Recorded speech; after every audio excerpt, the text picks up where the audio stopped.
Maturing is realizing that you don't have to settle. Settle for what masakit na sapatos. And I got myself a pair from Renegade Folk. Meron akong gustong pair na kunin sa kanila kasi hindi siya bagay sa paa ko. It's not the prettiest foot in the world. And yung design niya, very exposed yung foot.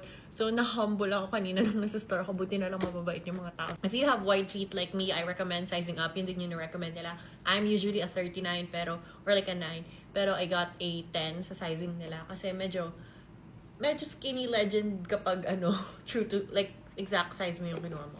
You would expect these to be, like, tough sa foot. Like, yung apakan niya matigas. Pero surprisingly, ang lambot niya, and these are local. It looks so cute. Sobrang ganda niya sa paa ko. And as someone with not the prettiest feet, it looks like I have the prettiest feet. Apakan, no? It's like supportive. Chini-cheer ka niya. Sabi niya, gumaganon siya. Ganun siya ka-supportive. So, I'm gonna put them on for you. Tingnan nyo, ang ganda niya. Na parang kunyari, tinatamad ka mag-sneakers, tinatamad ka mag-boots, tinatamad ka mag-closed shoes, and kapag bagong pedicure ako, eto yung susuotin na sandals. Balik kayo dito.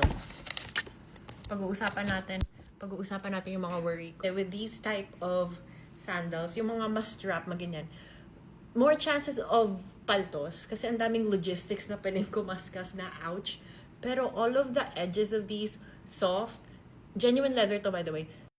Feeling ko this will unlock a new era of my style na feeling ko effortless kunyari pero cute pa din. Ayun, tapos mamaya may mga away na naman sa akin sa comments na, oh my gosh, kumukha lang yan ng mga sobrang OA mo. Bakit ba? These are comfortable, quality, genuine leather. Bakit ba? Gusto ko siya. Pero yun lang naman. Ano lang to. Inuunahan ko na yung mga comments na ma-attitude. Bye!